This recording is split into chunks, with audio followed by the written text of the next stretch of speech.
welcome to another great episode of Hive Live. I'm your host, Alex Eddy, and joining me today are your co-hosts, Andrew Bradley and Corey Neske, along with the newest member of our Hive Systems team, Katie Dodson. Katie, welcome.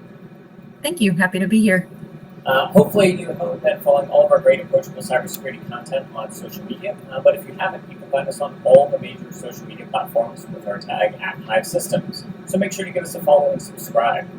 Today, it's our Hive Live office hours, where we're going to be talking about the latest cybersecurity news, industry trends, and answering all of your questions live about the world of cybersecurity. So let's get into it.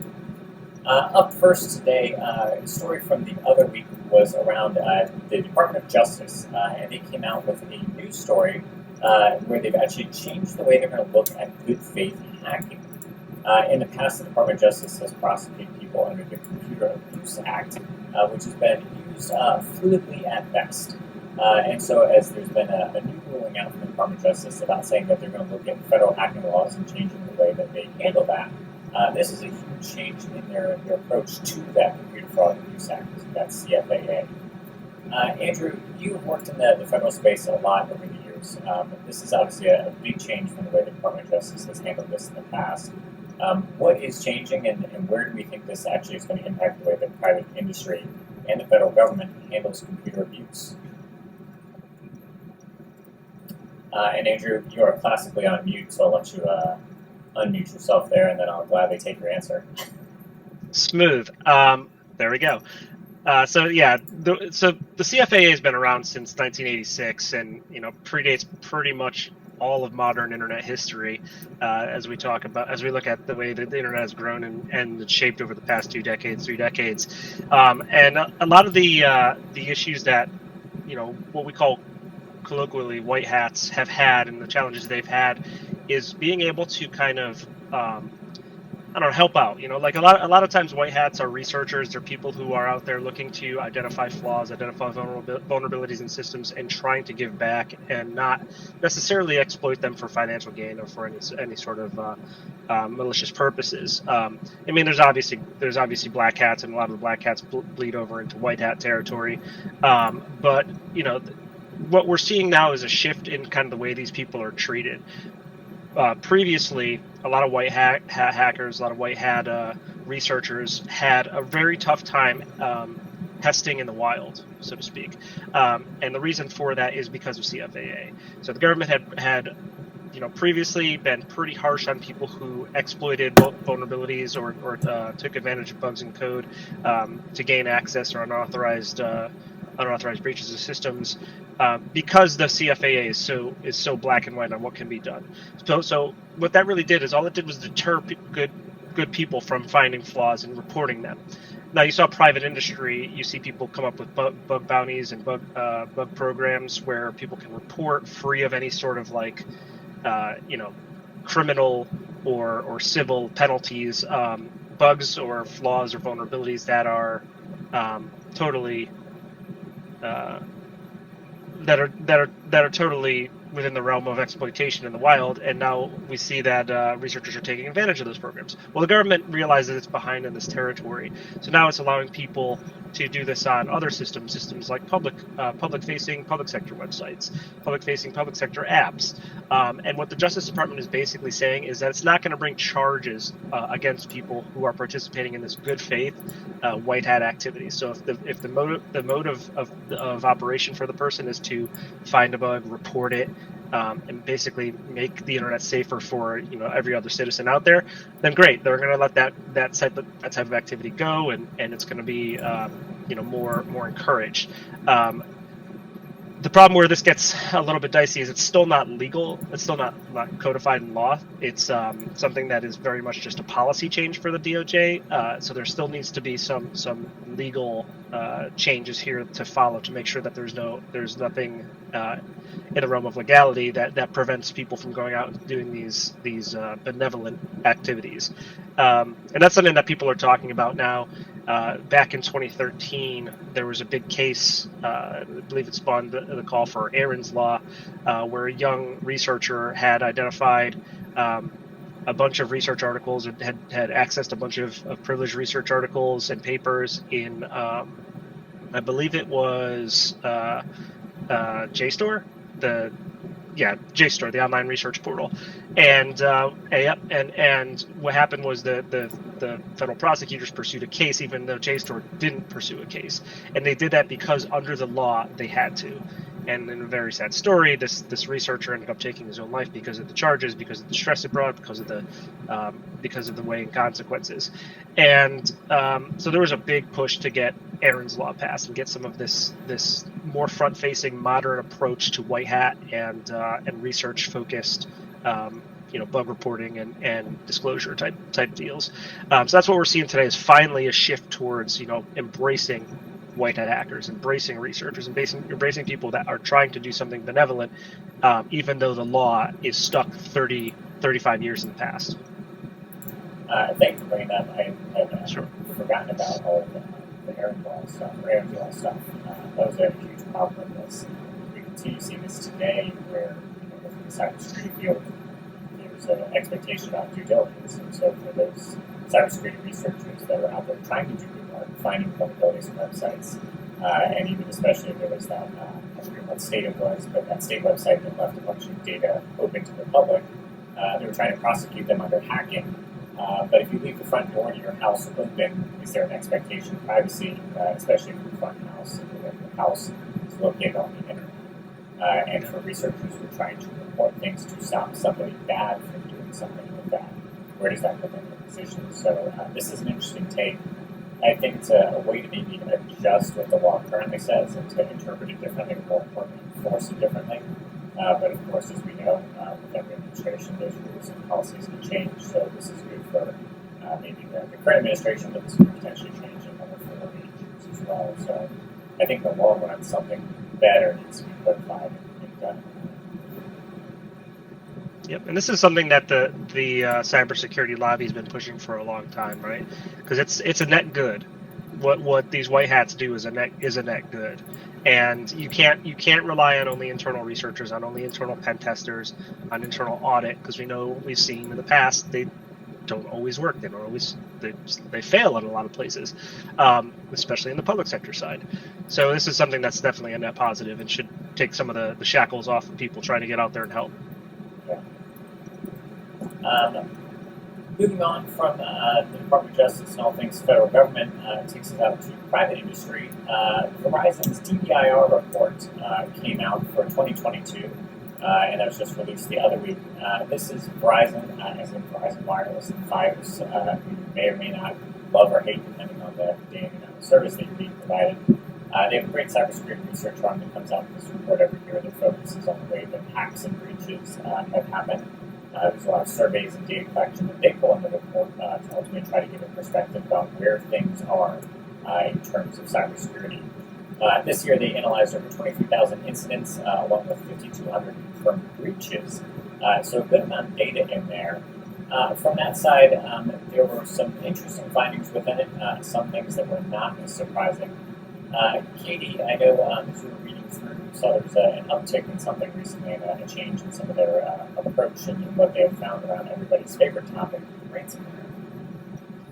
Yeah, so I mean, everybody's talking about ransomware lately. So 2021, no real surprise there. There was about a 13% increase in ransomware, which continues to trend upwards. Ransomware is easy. Ransomware as a service is available now. So anybody who, may not be the most sophisticated hacker could be going out on the dark web and paying for services where someone who knows what they're doing is now, offering 24/7 support, walking them through how to conduct a breach with the ransomware that they have purchased on the dark web. So companies are now being held hostage more often with the ransomware attacks, double extortion techniques. So they're coming in, they're stealing the data before they're encrypting your network.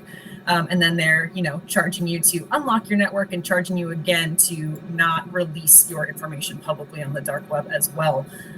So we are going to continue to see that increasing trend in ransomware. Of course, that's going to continue to be a hot topic for both the government and the private sector.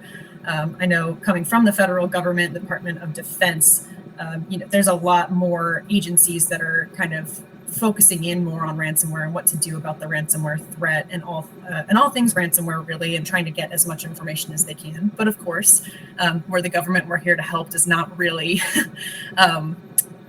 give a lot of people the warm fuzzies when it comes to working with the government. So there's going to continue to be that challenge there as well of trying to get ahead of the threat, trying to get that information out there. The government's coming out with a lot of different indictments against different ransomware operators, but again, following the ransomware as a service model, it's hard to pinpoint who is behind the activity and really kind of hammer down on those threats. So they just end up kind of shifting and jumping around and creating new ransomware variants and coming after your networks different ways. So I think we can continue to see that ransomware will continue to have an increasing trend in the coming years and continue to be one of the bigger threats, both to the availability of your data and then also, the confidentiality of your data moving forward.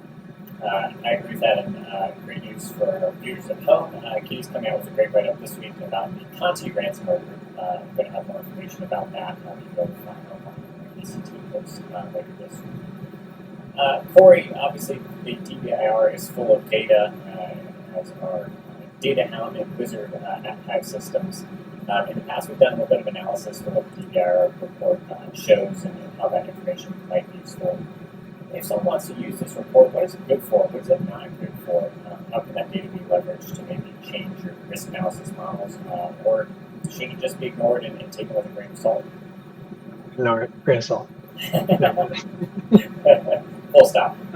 No, I can't believe it's been 15 years this report has been coming out, and they've come a long way, and they've been doing a lot of good work with how they visualize data and what information they tell us. I think it does get distracting. I mean, they get in the weeds. They keep going between things and like the definitions of like what is social engineering, compromised credentials, or is it a separate category?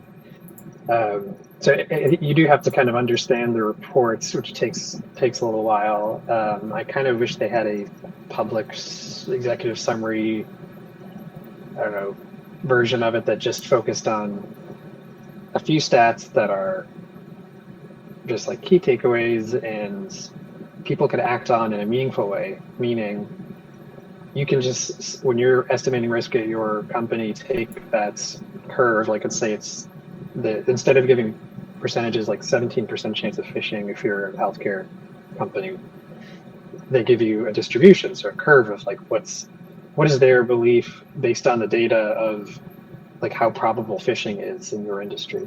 So companies can take that distribution and say, okay, let's start in our discussion about risk and say that's the probability of our company being compromised due to a phishing attack, and then talk their way down from that saying, but the Rise in Data Breach report says their clients were, or their samples were from companies that were like huge hospitals and we're just a small medical practice. So we'll bring that distribution down toward the lower end of costs.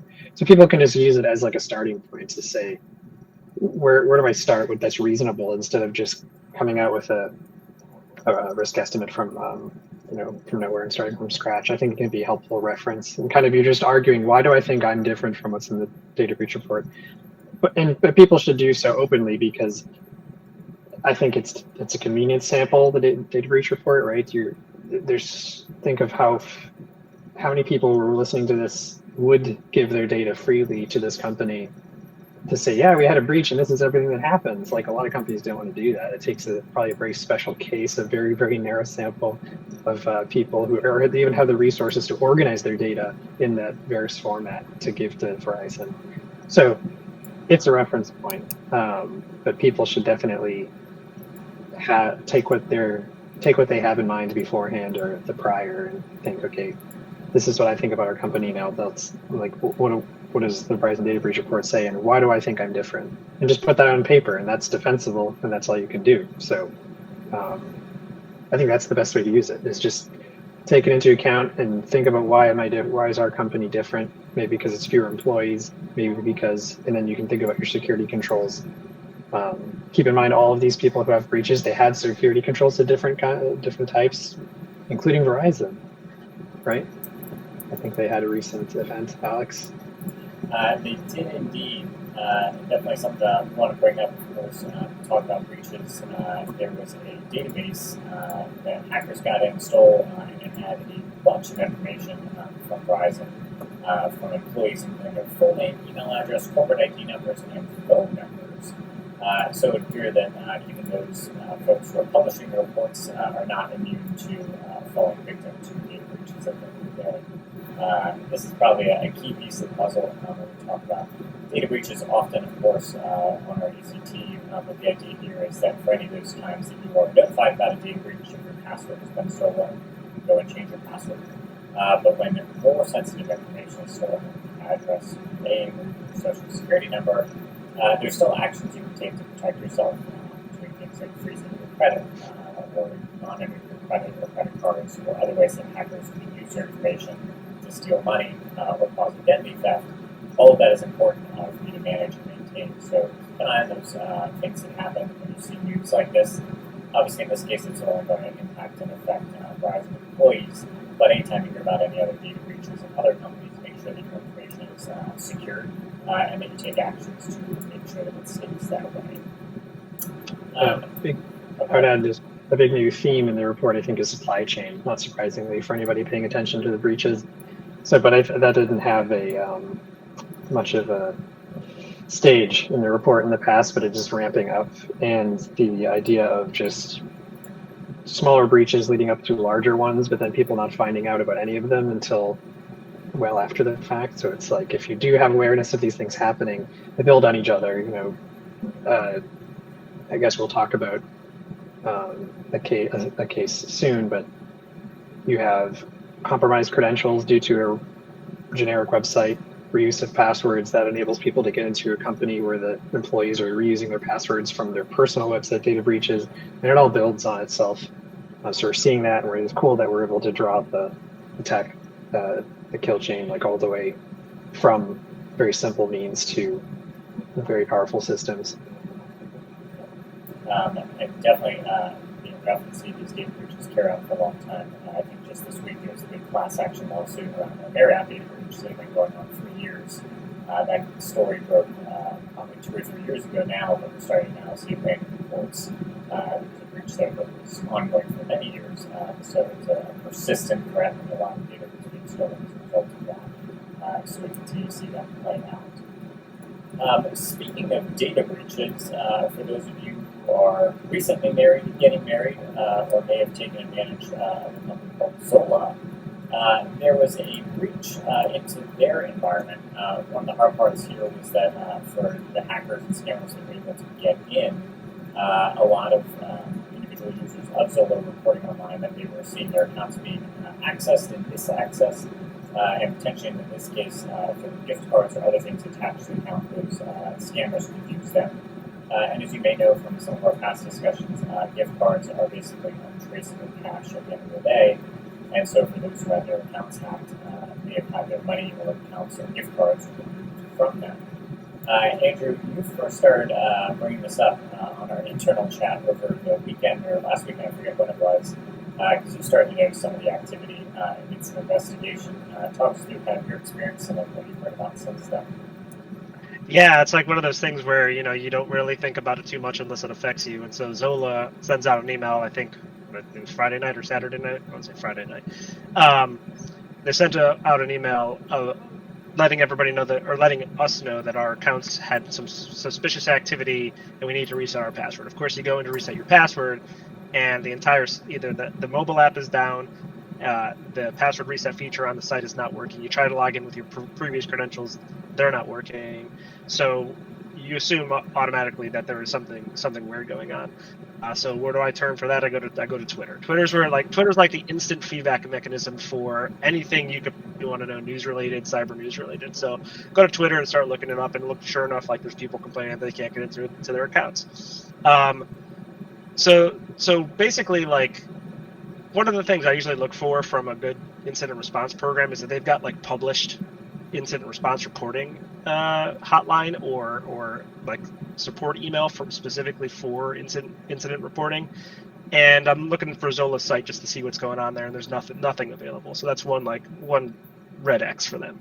The other red X is that their normal customer support feature is only available Monday through Friday from, I think, like 9 a.m. to 6 p.m. or something like that, which, as you know, that is the only time hackers do anything, 9 a.m. to 6 p.m. So in the event of a breach, you just have to wait until the next business day. And of course, it's a holiday weekend. So let's make sure we know that Tuesday is when you're going to be able to start talking to somebody, figuring out whether this is an actual breach or even reporting it.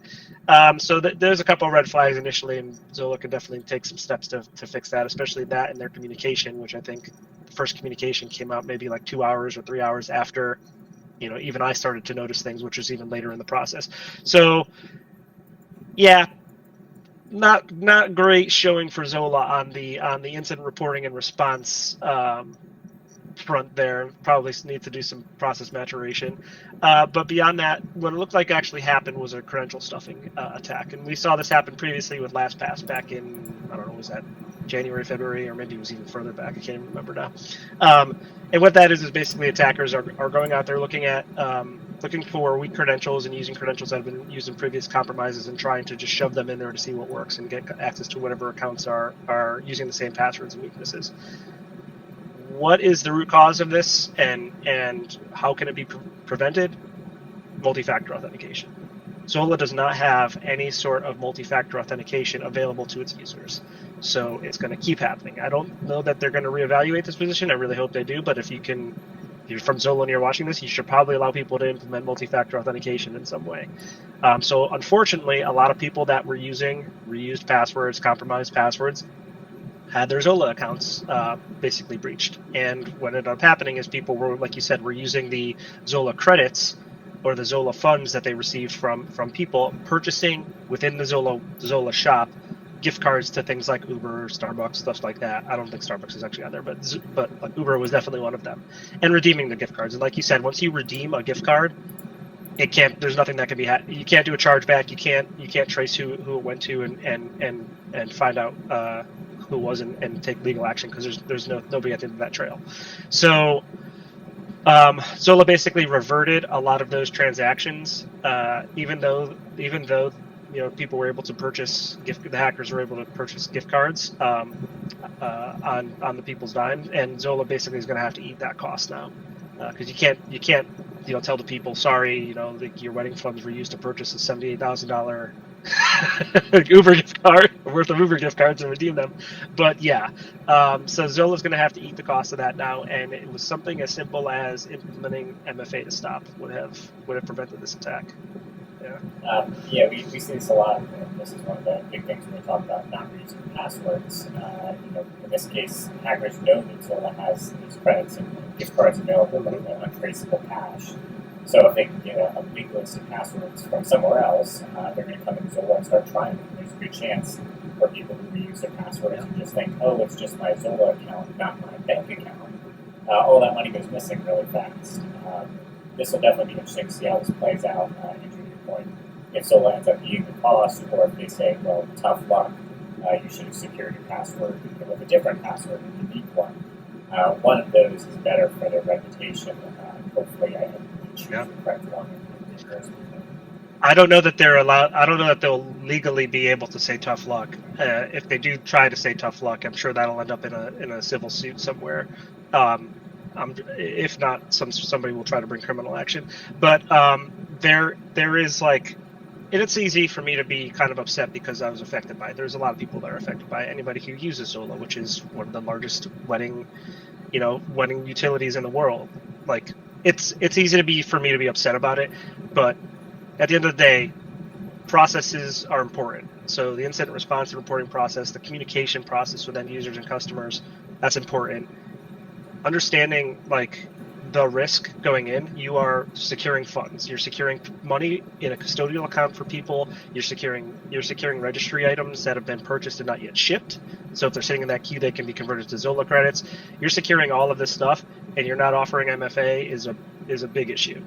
That was saying, right? Yeah. Just thinking about money here, of course, but Zola does so much more. You've got websites and everything else. They've been swapping out booking page for a hotel for a phishing link instead, right? It's propagating along forever. So I agree with that. To offer that as an option, if people take it, right, then that's wonderful. But if they don't, that's okay too. But offer them the option, let them have a choice. Yeah, I think that goes for everybody these days. It's not hard to implement integrations to allow third-party MFA even or SSO with Google Auth. I mean, they allow Google Authenticator. They allow Google SSO. They allow Facebook, and I think they allow Apple SSO. But if you're gonna let people sign up directly on your site and store username and passwords, you gotta allow MFA. It's like I feel like my entire career has been this problem of like how difficult it is to log in, and people struggling with that in different places. Are they technically a payment processor? So that's what I was going to say. This brings up some PCI DSS questions here. PCI definitely has MFA requirements for, I believe, merchants and processors. So they fall under one of those categories. I just don't know which. They may offload. The processing portion to like a Stripe or another third-party clearinghouse or something like that, or processor and clearinghouses. But I don't know. I think they would then fall under the merchant category because they do have the shop and the sales. So there should be MFA requirements from PCI DSS around that as well. I know at least for Stripe, I've heard that they're responsible for paying anything that goes wrong, even if it's like the company that has been paid goes bankrupt and all the money is held up there. Like they just have to pay the bill as the payment processor. I think it depends on who's considered the custodian of the funds once it passes through. So if your site is just passing through the authorization to the processor, and the processor is the one who's actually dealing with the funds or the card brand on the back end, I think then there is the responsibility falls with Stripe to make sure the remittance is completed or possible. But I think if like the company in front of them dissolves and is storing the funds and then not releasing them to the processor until some point, then it is the company's responsibility, the merchant's responsibility. It would be nice if they set the precedent that to push companies to be like, yes, MFA is important, and not just actually. I think Stripe, from my prior experience with them, I believe Stripe does have in their security terms for when you contract with them that you're supposed to implement MFA. So it depends if they're using Stripe or not. There's about 1 billion other companies as well. Yeah. Cool. Very interesting. So security accounts. We have to talk about risk assessments as part of your business, but make sure you do it for your personal life. If your wedding website is important to you, which it probably is, use unique secure passwords. So when something like this doesn't before you cause issues, and hopefully they'll roll out some two-factor authentication and show more. That seems long overdue for them. Yeah, or just disable username and password authentication and make people log in through Google, Facebook, or Apple and totally inherit that control. There you go. Offload it, right? Have somebody else do it. Don't try to reinvent the wheel. Authentication is difficult, so make somebody else do it who's really good at it. All right, so this is some breaking news from just yesterday. Microsoft, got poured out on Twitter, and then Microsoft has acknowledged it. There is a new zero-day vulnerability out called Felino. This got identified because it ultimately relates to a zero-day around Microsoft Office, letting adversaries and hackers and scammers run malicious code on targeted systems via a flaw in the word template feature. So this is a pretty niche zero-day. It definitely takes some specific systems to use specific versions of Office and everything else that goes with it. From that side, this is where a lot of companies are going to try to react and handle this information. Katie was formerly employed at the Defense Cybercrime Center, or DC3. Katie, when you would see zero days come across, how do you guys generally triage and handle them? And what are kind of the next steps for companies that are seeing this come across live on the news, either here on Live or on Twitter? So at the Defense Cybercrime Center, typically we were focusing on information sharing and just getting that information out as soon as possible. So, within the government, there would be channels about communicating the 0 days out to the private sector. So our primary responsibility was just getting the information out in the first place. So, Alex, as you mentioned, we started seeing this yesterday. Of course, the DoD, DOJ, CISA, all these different agencies are pushing to get that information out to the public as quickly as possible as well. So primarily what we were doing was really just drafting the fastest notification we could and putting it out to all of our however many hundred companies were in our program that were in the program specifically for information sharing purposes to kind of understand, oh, okay, these are the indicators of compromise that we should be aware of so far. There is an exploit out, whether or not an APT has been seen using that or not already, because of course with 0 days, they jump on those so quickly that sometimes we're finding out about the 0 day because it's already being exploited on the networks. So ultimately what we were doing was just trying to get the information out and then solicit information back saying, hey, is anybody seeing suspicious activity? Is anybody seeing activity going on their networks that might be using this 0 day exploit? And then kind of compiling all that information and pushing it back out. So at the Defense Cyber Crime Center, primarily what we were doing was just trying to collect as much information as we could and get it out there to help defend those networks. Of course, we were not part of the, we were not a law enforcement agency. We weren't going out there and necessarily like prosecuting or getting, figuring out like who's behind it and what we're going to do about it. We were really just focusing on getting that information out there, but then kind of pushing it off onto those other agencies that might be more involved in actually like working with the company to say, okay, let's see what was breached, what we could get, what information we could get from you to kind of get back and see who was behind the activity and what we can do indictment-wise for that. So again, with the 0 days, it's really just a matter of getting the information out as soon as possible, getting any mitigations, patches and things like that, that information out to those companies as well.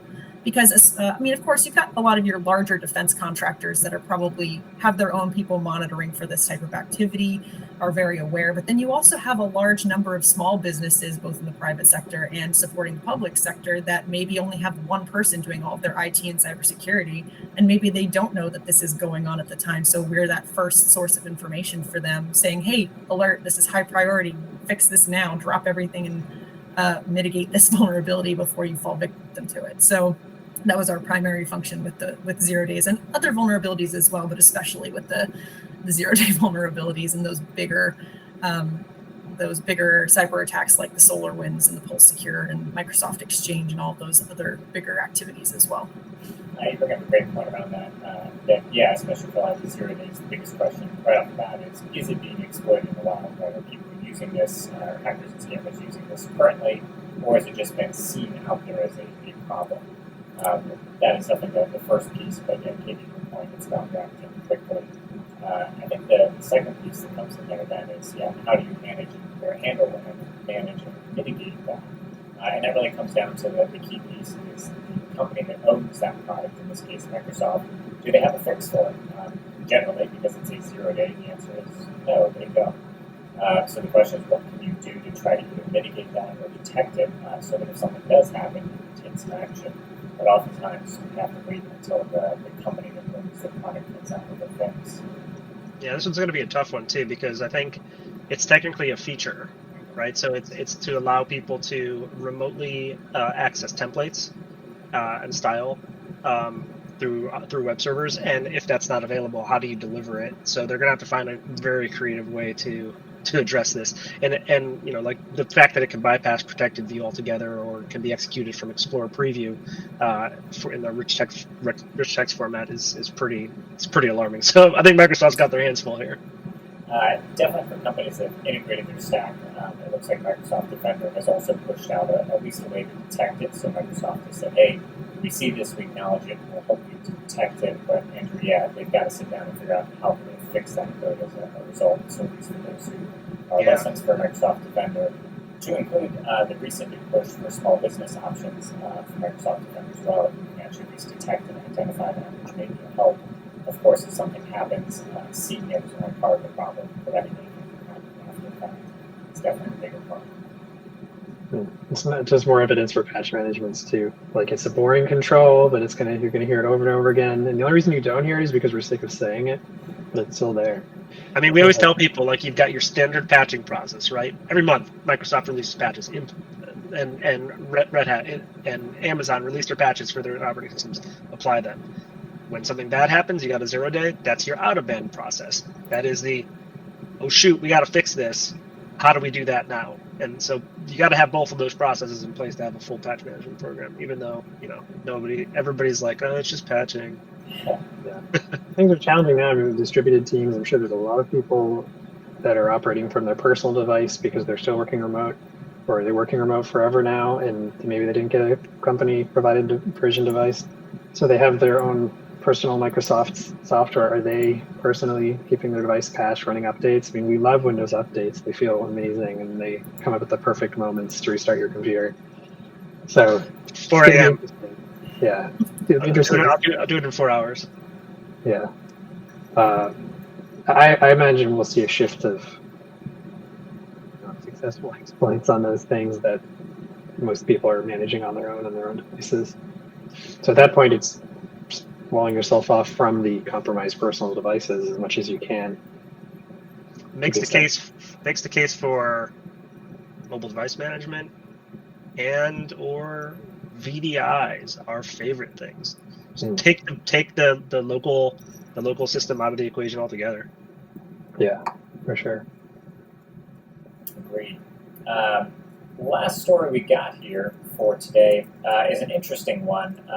Twitter, everybo's favorite social media network that is in the news for myriad reasons, is going to pay over $150 million in a fine for improperly selling and using user data.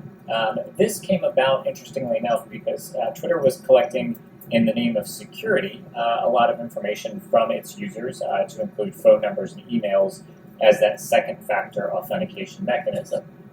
Instead, Twitter was then leveraging that information to use it as part of their fingerprinting, selling it off to advertisers to link up kind of their fingerprinting of user behaviors and taking information that may not have been provided into your Twitter profile, but instead using what was provided as part of their security protections as part of that user's profile. $150 million seems like a small fine for what they probably sold for a lot of money as they start to relate all of that information together. Corey, what is your favorite part about this story? Mine, I would say, is ultimately taking that information as part of under the guise of security and then leveraging it as part of the company's fingerprinting is surprising, but also not surprising. That seems like classic. You're using a free service, so we're going to use your data any way we want. What do you think about that? Yeah, I think that is the most interesting part, is like the intention, kind of like in traditional law, intention means so much. Like, why did you do it? How did you get here? Maybe this person just made a mistake. But now it's like we need to have like a intention, what's it called in forensics when you're keeping a bill of materials, like chain of custody. Yeah, so like you kind of need a chain of custody for your data that you're collecting, even if it's as simple as like phone number, the information that's in every form, basically name, phone number, email address. But like you have to have the intent there, because the person, especially now as data privacy laws are getting more specific and getting teeth, it's like you have to almost have metadata with all of your collected data that says, we collected this because.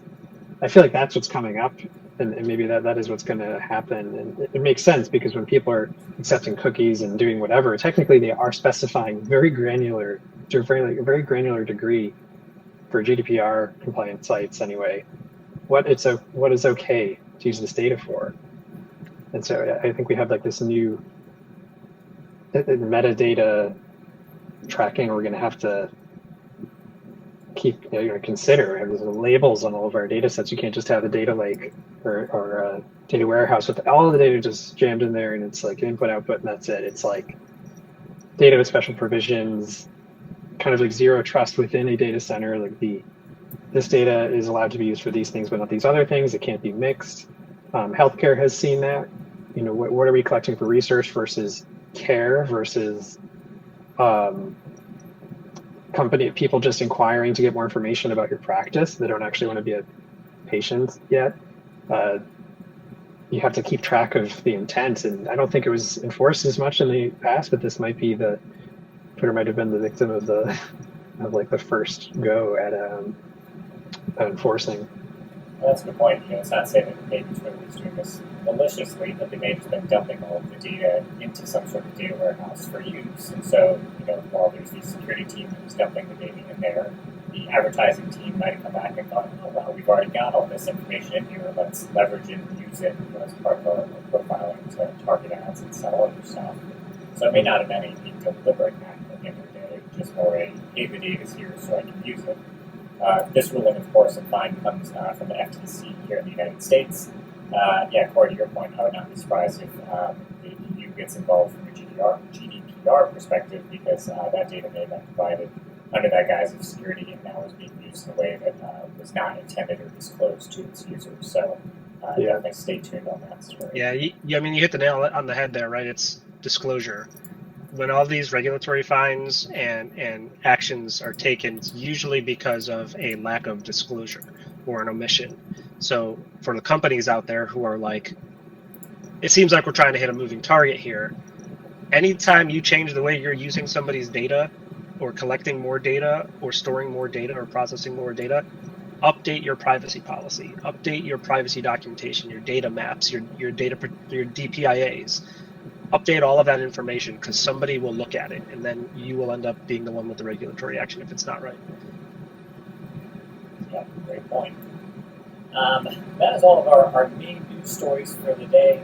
Any final notes from anybody as we look into June and the summer months? None for me. Corey, For cybersecurity related, or cybersecurity related, wear sunscreen. It's a good top recommendation, good risk mitigating factor for the original physical security. Yeah, definitely. Well, you're right. Talking about disclosure reminded me of the Uber data breach. Still going. The saga continues. In 2014, 2016, they had data breaches, phone numbers, names 57 million users and around the globe, including drivers' names and their license numbers. And so in 2016, their breach was due to an Amazon S3 keys. So they had keys for their Amazon environment that they put into their private GitHub, but then again, credential stuffing, like they were compromised credentials. Yeah. And so they would log in, grab those credentials, cause this to happen. So San Francisco and California state attorneys general announced $148 million settlement in 2018 for those two. But what's been recently in the news is the trial for the CISO. So this person has not been the CISO for many years at this point, but it's kind of scary to think of the fact that if you're a CISO somewhere, like, and this happens, like you still have to keep coming back to your old job and reporting, because if it's a federally regulated, that you have to keep in touch and you have to explain your work while you were there. And anyway, to tie it back, the biggest thing was disclosure in the terms of they didn't report the breach. It took over a year to report. They tried to find reasons why it wasn't reportable. It was not worth it. Clearly, this person got fired. They're now charged with 20 years of federal oversight starting in 2018, including biennial third-party assessments, the proof out their privacy program is holding. So it's become a part of their business model to be under the scrutiny of the Fed, and it's that person lost their job. A few people got fired that were connected to the breach, like whose accounts, which who knows if it was at fault they were. It looks like they didn't have MFA on their GitHub. Put MFA. Is there anything you get out of this? MFA on everything. Put MFA on your GitHub. Put MFA on your public forums. Who cares? Put MFA on it. Like, the cost of doing that versus the cost of a breach, and then the cost of settlements is negligible. Yeah. And then whoever you are, go to your general counsel about should we report this? Is this a reportable event? Go to the legal folks at your company. Yeah, you bring up two good points there. Like, one, the landscape of responsibility and accountability is changing in cybersecurity. It used to be sysadmins. It used to be the attacker only was the focal point of these, and then it started breaching over into the people who misconfigured things. Now it's working its way up the chain to the CISO, and the system owners, and you're like, okay, you're responsible for these decisions. You are accountable for these decisions. And people who weren't taking ownership in their security programs before, who didn't care about the little things, the minutia, the patch management process, like we were talking about before, didn't care about that because they didn't demonstrate value. They couldn't put on a slide deck to show to the board or to the CEO. They're starting to take notice. They're starting to take interest because this can have real world consequences for them. Even consultancies like Hive have to now consider when making recommendations, when supporting implementations of processes, the risks to themselves legally if those processes fail. If you make a solid recommendation to a customer and that process fails and it results in a breach, can you be held liable? So there's a lot of changing changing landscapes in the accountability front. The other thing you mentioned was incident response and just making sure those disclosures. People approach that from the wrong direction all the time. They look at minimizing damage as minimizing the impact of the breach, or trying to hide, obfuscate, trying to make it look like it's smaller than it really is, while they figure out that, oh God, all these other systems were also breached, and now we've got to like amend our disclosure. Start at the worst possible case, right? You can always come back and scope it down as you realize only this subset of things were attacked and were compromised. It may not look good from the start, but you'll save yourself in the long run, because as soon as you start from the small and start having to make it bigger and bigger and bigger, it looks like you're lying. And nobody wants to be lied to, especially not your users, your customers, especially not the government, especially not regulators. So start from the worst possible case scenario and work your way down as your investigation and your forensics processes narrow in and key in on the actual impact, and then you'll have yourself a better incident response program. Yeah, I agree with that. And I think it goes back to that phrase about, lie will pay its dividends eventually, right? And that's why, from this perspective, cybersecurity framework, that whole section about managing your reputation, how do you report out in a way that is trustworthy and protects your company's reputation. And definitely, Andrew, that's a top piece of advice, is go for the worst case scenario. Yeah, I always love seeing these things unfold. Going back to the Zola example, just getting the password reset email is always great, because something is totally screwed up, and they're trying to cover it up and say, well, we're just going to reset your password because something happened. Usually that's like a catastrophic bad news. That's something that's happened. Very rarely is it, we're going to do this for funsies. They know that it's a huge pain for a lot of users who don't use things like password managers to change their passwords, so they're asking a lot. Generally, it's a good indicator that something is going horribly wrong. Just be forward about it. Let us know what's happening. That way, we as users, if we're on the hook for protecting and providing our own security, let us make the right choices to protect ourselves and our accounts. I think that goes for a lot of these organizations, like Zola, Marriott too. Just be upfront about it, and you will save yourself a lot of pain later on. Yeah, funny story with Zola. Actually, as soon as I could log in, they were in the process of working around things, and I was able to get in for 5 minutes. I immediately transferred a couple of things that were in our ship queue to Zola credit, because I didn't want, because they were backlogged and I didn't want something happening to them. I transferred them to Zola credit. We logged back in on, I think, Sunday, rather. We logged in Sunday, and Zola had reverted them. Had said they reverted them, and the reason was fraud. I was like, I actually did these ones, so I had to get online with help and figure out how to revert them back to credit. So yeah, blanket policies, blanket processes. Chainsaw where a hatchet's needed, not so great. Yeah. Excellent. Well, that is all the time we have for today. We want to thank you for joining us for our discussion about the latest cybersecurity news. As always, our experts here at Hive Systems can make your cybersecurity journey more approachable.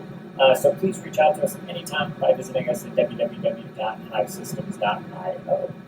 Before we go, make sure to subscribe to our channel here on YouTube or on our website so you can be alerted for our next episode. You can go directly to www.hivesystems.io/HiveLive and find all of our past videos there. Next month, we're going to be talking about another exciting topic from the world of cybersecurity, so make sure you don't miss it by subscribing to our channel again at www.hivesystems.io/HiveLive. Until next time, remember, when it comes to cybersecurity, you need to act and not react. Thanks for joining us today. Bye-bye.